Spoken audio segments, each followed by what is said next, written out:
We're back on the AM show and we're talking about those faulty traffic lights that create quite a melee, a chaotic scene in many parts of not just Accra, but different parts of the country. Now, if there are certain routes you ply, as noticed by the Daily Graphic and per our own investigations, you would realize that it becomes pretty problematic navigating your way through. Everyone wants to go at the intersection, and usually what you would find is an accident or two.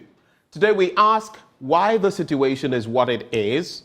The Daily Graphic alone, in its latest account, went through 14 major intersections and noticed that 123 of these traffic lights were faulty. We spoke to Urban Roads, the Daily Graphic spoke to Urban Roads, and the result was that, well, there was nothing basically that they could do. It was out of their hands. In fact, when contacted, the Department of Urban Roads did not seem to have any remedy in sight, as it maintained that it was more expensive repairing traffic lights than installing new ones. So this morning we ask, how do we get around this conundrum, this situation?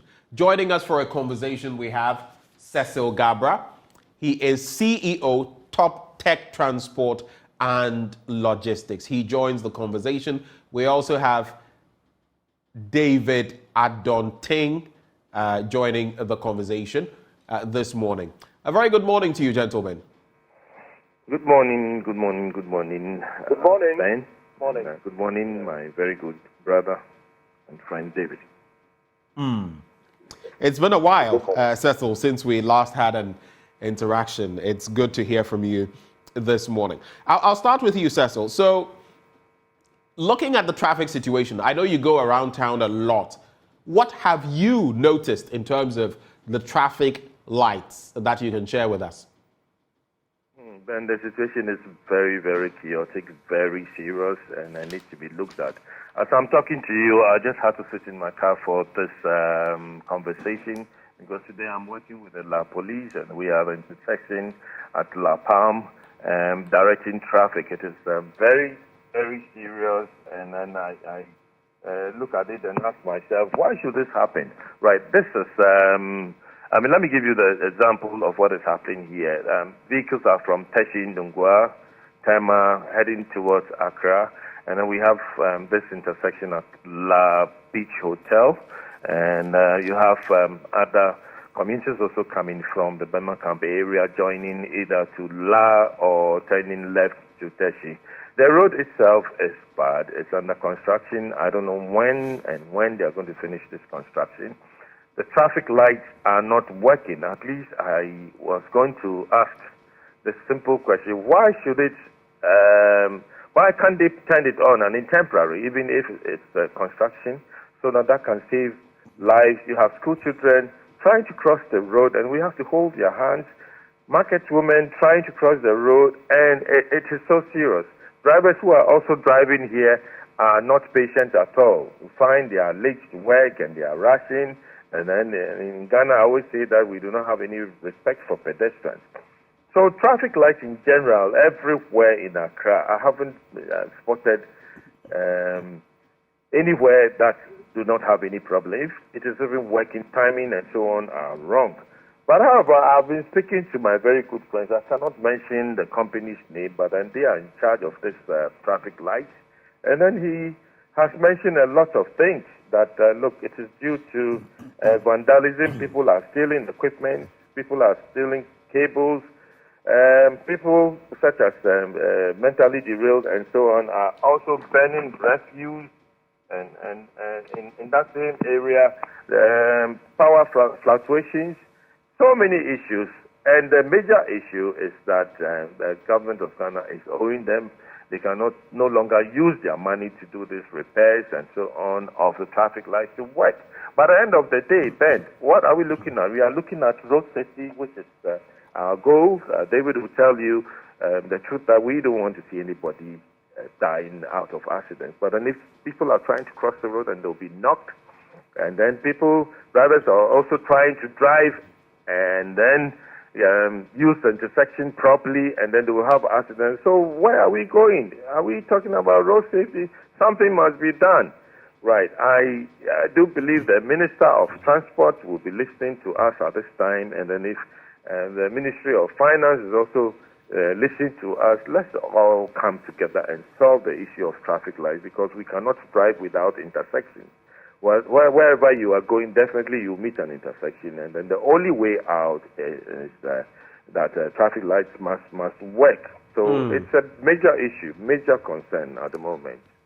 You see, there's the individual element. You and I must be responsible when we use the roads. I mean, from time to time, you would see someone who has veered off the road, whether tired or drunk, and maybe hit a traffic light or some other portion of the stretch. But some of the things that you mentioned, people who do not have I don't want to use lunatics. I was trying to find a better option. Our brothers and sisters who are facing mental challenges. First off, they shouldn't be on the streets. And there should be an entity, whether social welfare, and they are very ill-equipped, but government should see to it that these people are not on the streets. Unfortunately, they are. So if they end up at these places, and you would see a lot of them sometimes taking a shade in the sun there, basically inhabiting that portion where there's a traffic light, and some of them burning stuff there. Whose fault is it? They shouldn't be there in the first place. You see, you talk about some people stealing cables.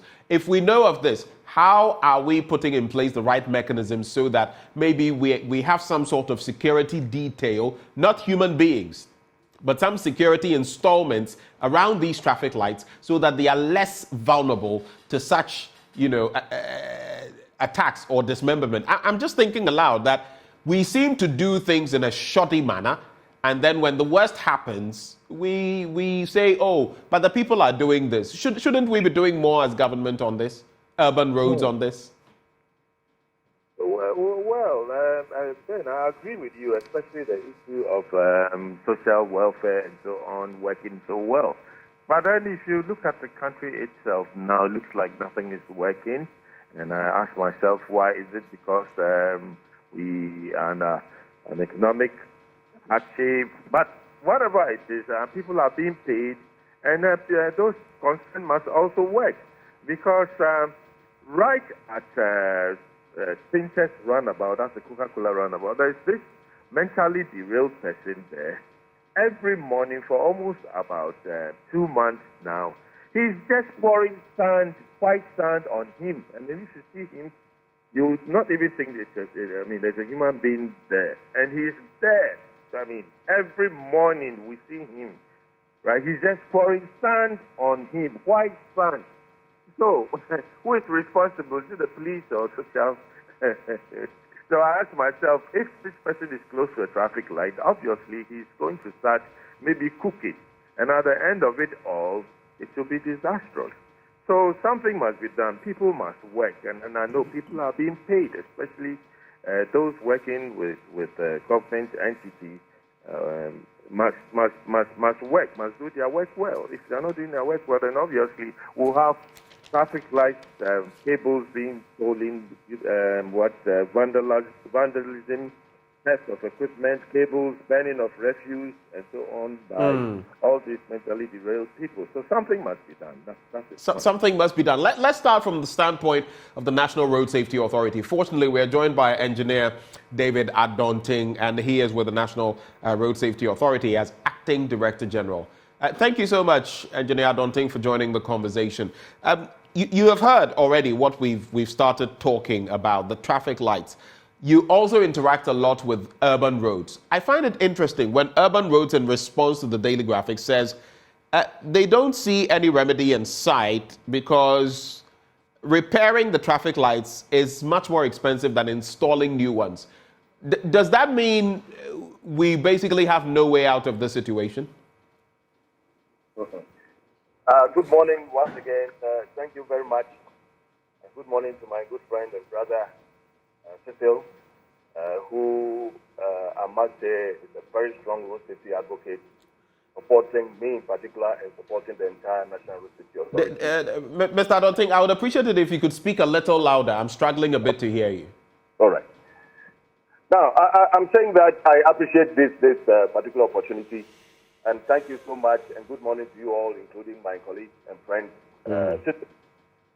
Indeed, the question of the traffic lights, the relevance in terms of road safety, I think it's something we have discussed it a couple of times. And we all know how important it is for our intersections, especially the major ones, to have traffic lights functioning at all times. Day, night, morning, dawn, at all times, they must be functioning because it is a space that we all share. And so it is these traffic lights that regulate our movement in a manner that every approach would have some little time to move across the space safely, without which we record a number of crashes. And indeed, I must say and confirm that in Accra, Kumasi, Takoradi, and all the cities where we have traffic lights, the absence of these traffic lights in terms of not functioning have caused a lot of crashes and adding on numbers to our statistics. And so, the issue cannot be overemphasized if we want to talk about traffic lights. I must thank Daily Graphic for yesterday, Monday, bringing the whole issue up for all of us to speak around it. The National Road Safety Authority, as you are aware, we have advocated a couple of times. We have followed up to the Department of Urban Roads.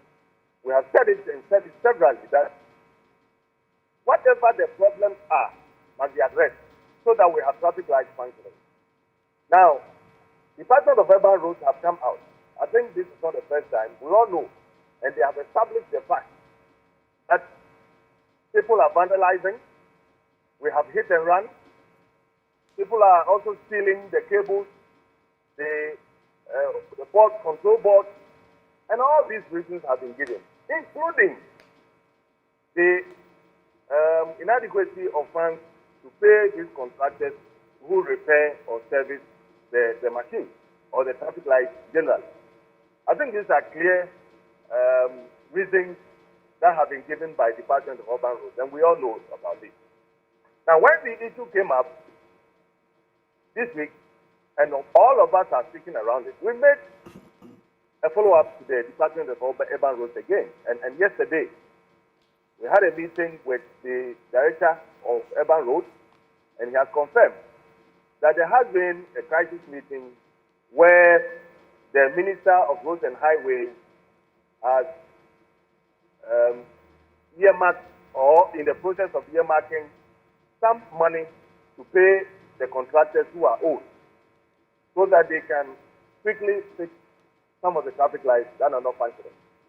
To me, it came as a good news to me because the bottom line of it all is that we need the money to fix them.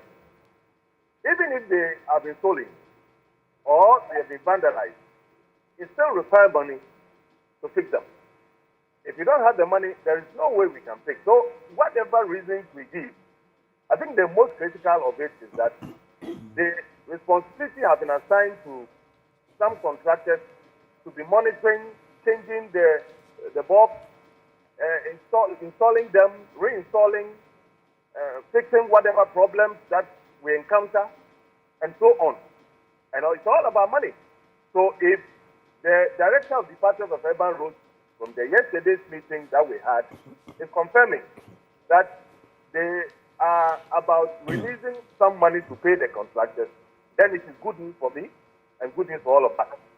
Now, in the interim, we collaborate with the police to take care of the situation by providing men 24/7, including some young men that we have trained them from the National Service Secretariat, and they are also supporting.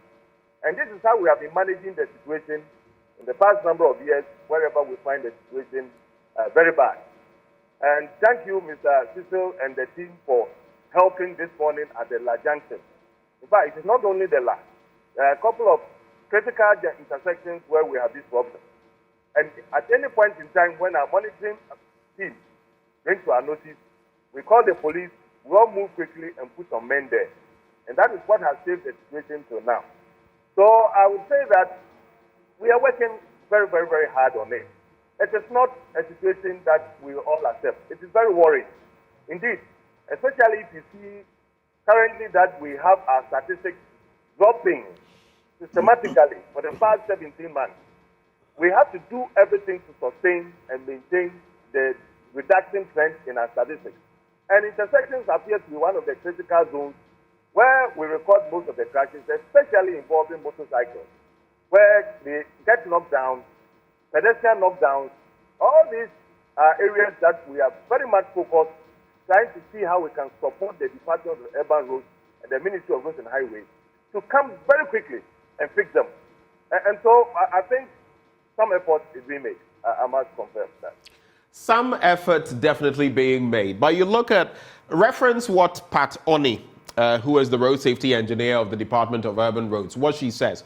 The number of things she cites, some of which we've already spoken about. So she talks about some of them being stolen, that is the cables, or damaged by rodents. She talks about fires and rodents. I want us to focus on that because she makes mention of the fact that while it is more expensive repairing these than installing new ones or the initial installation, the bit about rodents, you know why the rodents are there? It's because of the choked gutters in different parts of Accra, for example, around the Graphic Road, for example. So the rats or the mice gnaw at these wires, these cables, and destroy them. In terms of the fires, and of course that is also on the back of the poor sanitation in Accra. Again, it says that some of these hawkers and others even go as far as burning their rubbish in the controller chambers of the traffic lights. So most of them even go to the extent of burning rubbish in the controller chambers, thinking they are empty chambers, thus destroying the cables. These are some things we can do something about. Wouldn't you say? I agree with you. Because, you see, when you install a traffic light, it's a public facility. It is a government facility. And it must be protected. It must be maintained. It is the same way as we see the road infrastructure. The pavement, when we get potholes and they get damaged, we have to find a way of patching the potholes or fixing it. The same way as we have road signs. When a road sign becomes defaced or is broken, somebody hits it, somebody gets it vandalized, or it is stolen, we have to replace it. Now, it is because we haven't found a way of protecting these facilities. Perhaps it is not a priority for us to have our eyes on these things, whether we are the police or individuals. Anytime we find people standing around these facilities and doing one thing or the other, perhaps we all get the impression that they are repairing or doing something to make it better. In actual sense, some may be vandalizing as we are standing there watching, because we do not know the implications and how they do these things. Usually you and I will go and sleep. The next day we come, it's been stolen. Now, if a mice or a mouse is eating some cable or kind of damaging something, you and I will not see. So I think it's a matter of we having a very strong maintenance policy, maintenance practice. Every facility must be protected and must be maintained. Now, in Ghana, it's in the police that we all have, they have the mandate to protect public facilities. But I do not see that we can have the police standing around a facility, a traffic light for that matter, for the whole day, 24 hours, watching it. So it requires that we as individuals and the public, we should also try and support the police, try and support the Department of Urban Roads by watching these facilities. It is ours. It belongs to Ghana. It is for government. So when even people damage them by crashing them through an accident, for that matter, we should let them replace. And that is what the law says. If we find that it was done as a matter of negligence or responsibility, then we should let the fellow pay for it. Once you pay for it, it is installed. So I am saying that we should all now show some kind of responsibility.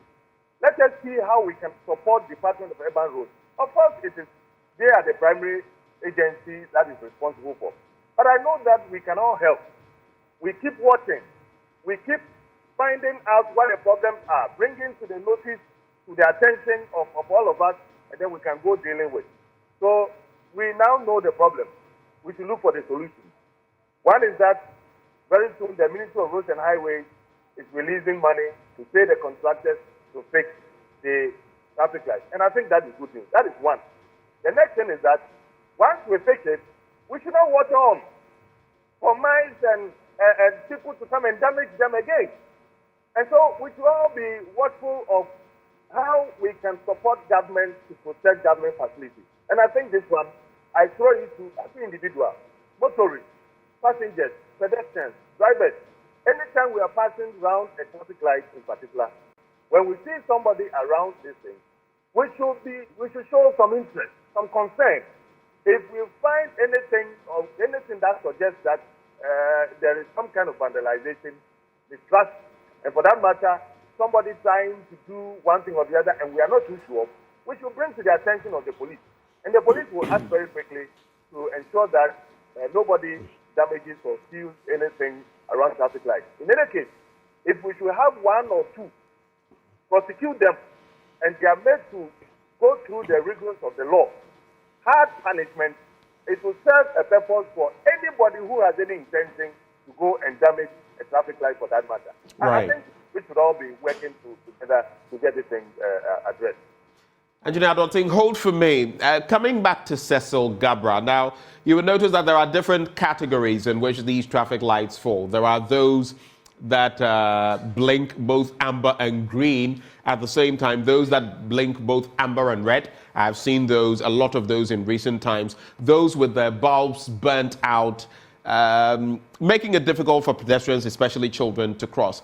Now, on the bit about some burning their refuse within the controller chambers of these traffic lights, among others, then the bit about rodents and sanitation. How much more do you feel we should be doing, whether it is the National Road Safety Authority or urban roads, in terms of education, educating the people? Because, look, if the sanitation is poor around those areas, it will breed rats in our sewage systems. And ours are open. The rats go in there and they gnaw at these wires. We know what rats and mice do. And basically, from where you sit, if we don't address this threat of very faulty traffic lights across the country, but mostly here in Accra, what could be the impact? How could it hamper the gains we've made in terms of reducing road traffic accidents? Cecil. Thank you so much. And I guess Engineer David, I don't think has said a lot, especially on maintenance culture. I mean, that's one major issue where we all have to be part of it. We must be our brother's keeper. We don't pass and see somebody vandalizing and then just say, oh, look at him, he's spoiling it. And so we should try as much as possible, if it's really possible, arrest. And then such people who arrest those causing all this vandalism must also be rewarded, just like whistleblowers and that we have in this country who are awarded, okay? Because it's really sad to see what really happens. But as I was talking to you, something has just happened at the intersection, and I would like to share it with you. There's a young man who came on his motorbike and went to the box, that's the controller, and then switched it on for a while. All of a sudden, the lights were working, and I approached him and I said, so what is the problem? He said, oh, they are owing us. So my boss said I shouldn't put it on. And he's left. So it means it is working. Very interesting. It is working. Wait, so what you're saying is that at this particular place, where exactly is it? This is the La Palm intersection, okay? La Palm, La Beach intersection, okay? Coming from Burma Camp. So the gentleman puts it on for a while, and he's locked it, and he's gone, turns it off. I think he was asked to come and check whether the thing is working, the traffic lights are working, and they are working, and he's gone.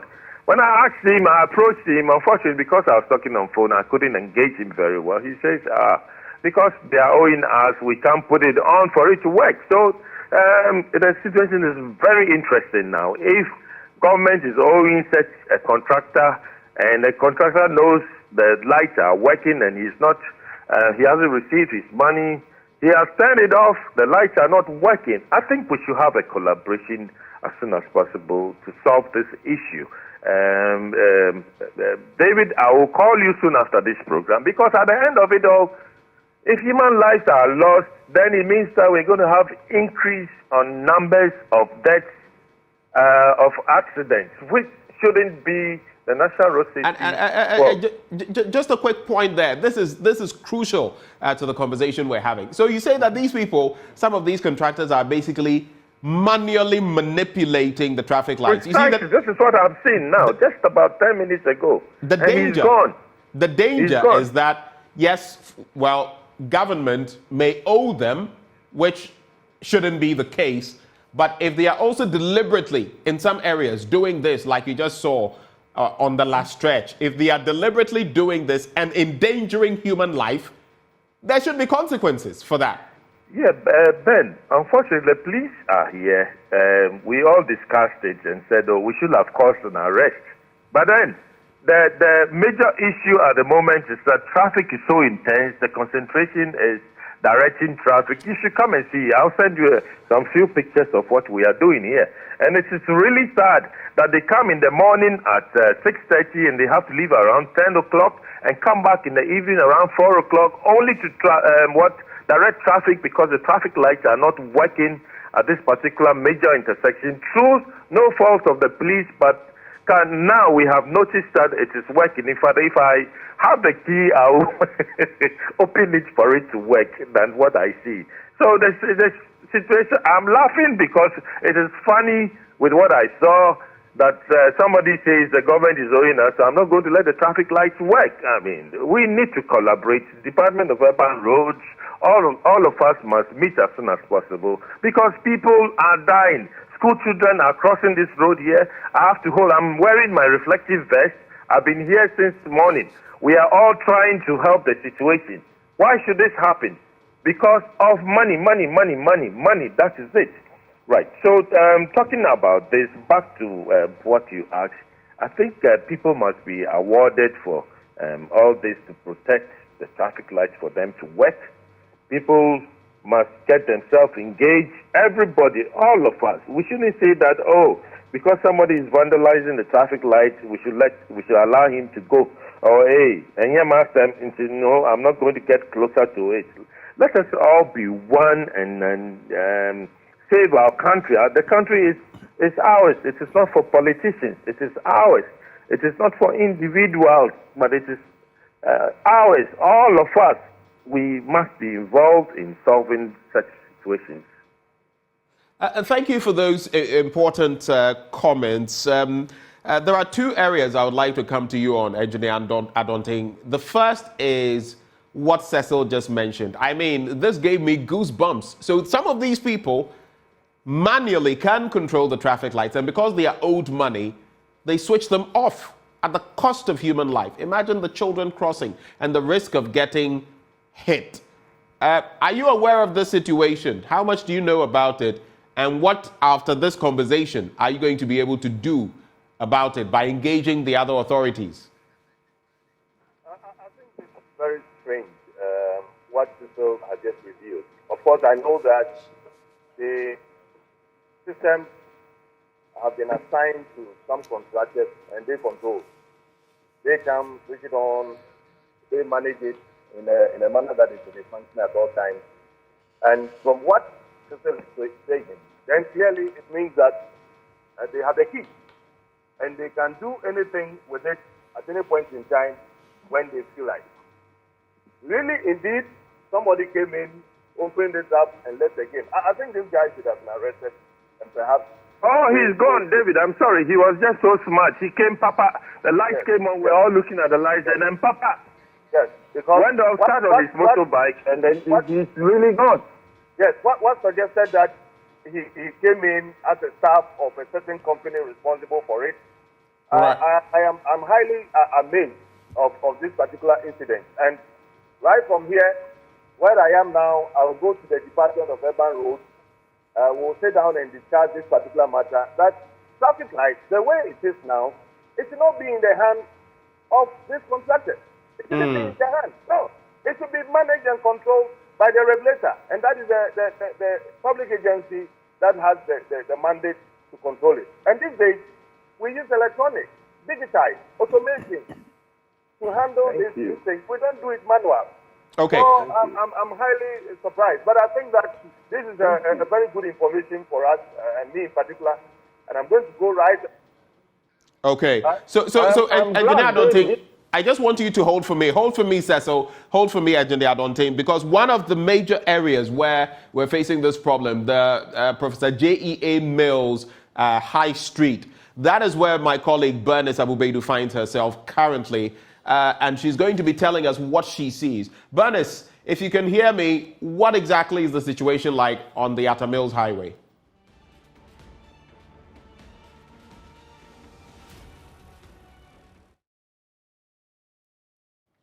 Well, we'll try to reconnect with Bernice Abubedu Lanza when we can get her. She is on the JEA Mills stretch, and we'll be getting to find out what exactly is happening there with that traffic light. But Engineer, I don't think so. You were saying that right after this conversation, you are going to be engaging urban roads. You made mention of the fact that we've moved away from the manual operation of these traffic lights. They are manipulated by, or they should be controlled by the regulator. So why do you think we're facing what we're facing?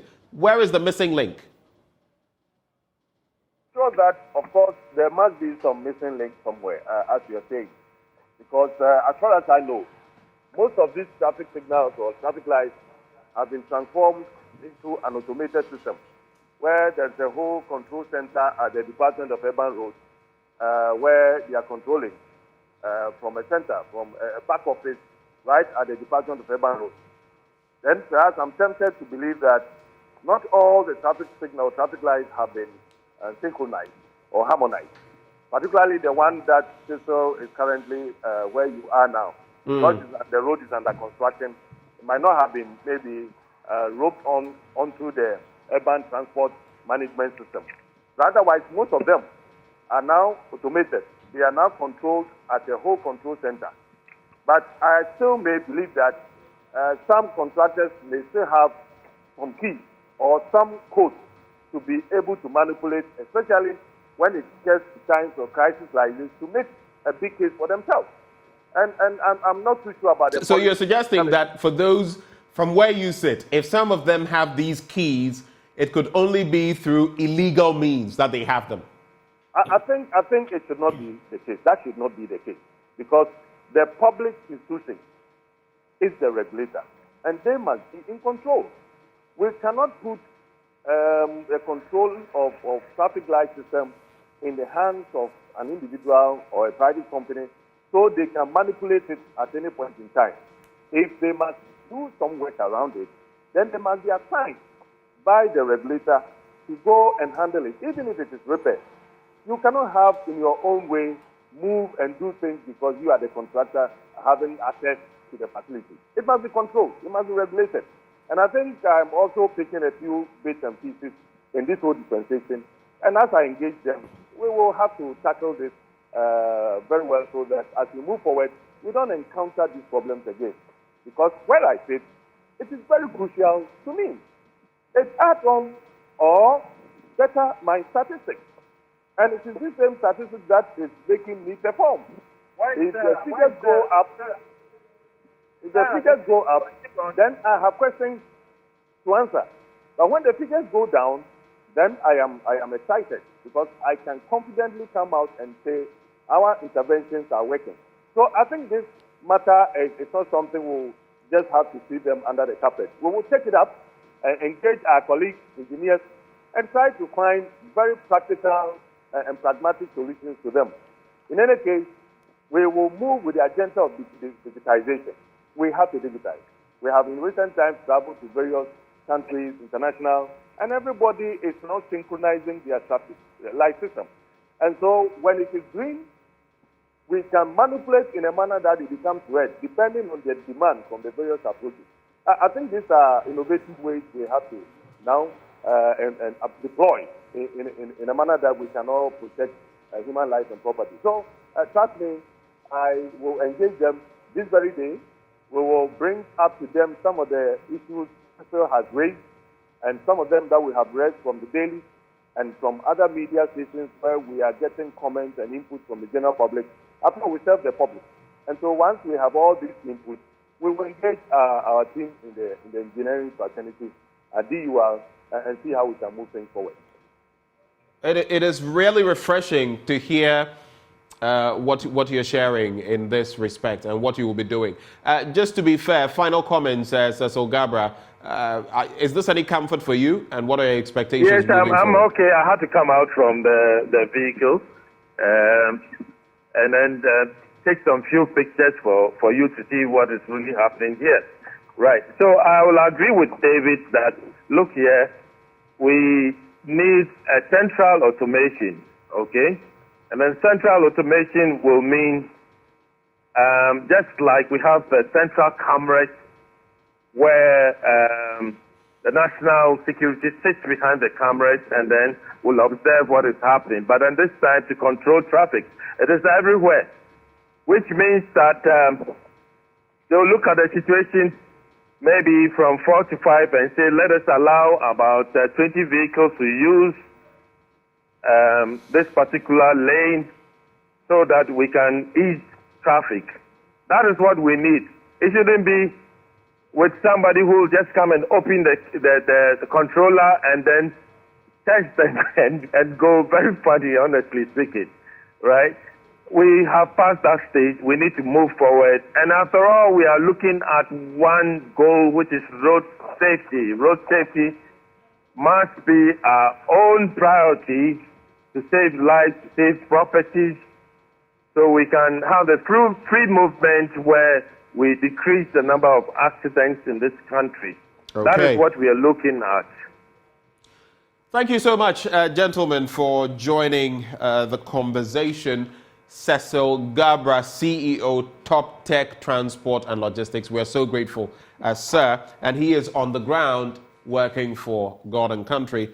There's also the Acting Director General of the National Road Safety Authority, Engineer David Osafo Adonting. Gentlemen, thank you so much for making the time to join us this morning. This conversation will continue in the coming days as we seek solutions to this all-important matter. Do stay with us on the AM show. We'll be right back.